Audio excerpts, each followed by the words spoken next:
রান্না করব কচু শাক। এটা সিদ্ধ করে নিয়ে জলটা এইভাবে করে নিয়েছি, পেঁয়াজ লাল করে তাতে চিংড়ি দিয়ে এবারে আমি এতে মশলা দেব।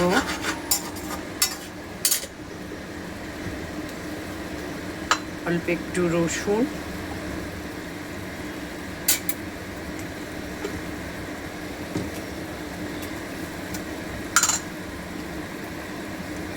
একদম সামান্য আদা, নুন দিয়ে দিয়েছি, হলুদ,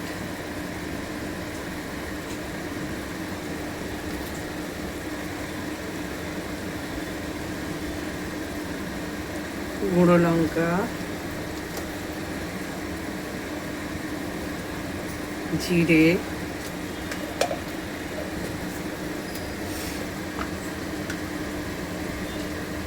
গোলমরিচ,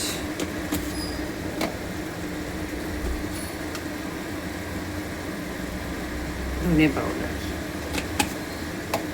সবগুলো দিয়ে ভালো করে কষে নেব।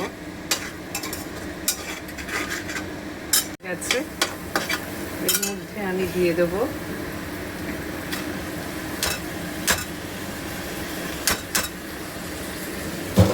শাকটা। এবারে দিয়ে এটা আমি ভালো করে মিক্স করব, আস্তে আস্তে কষে। এটা আমি তাড়াহুড়ো করে করবো না, একদম স্লো ফ্লেমে করব। আর এতে কোনো জল টল পড়বে না, আস্তে আস্তে এই জলটার মধ্যে একদম স্লোতে করব। হয়ে গেলে আবার দেখাবো। এবারে আমার এটা পুরো কমপ্লিট হয়ে গেছে।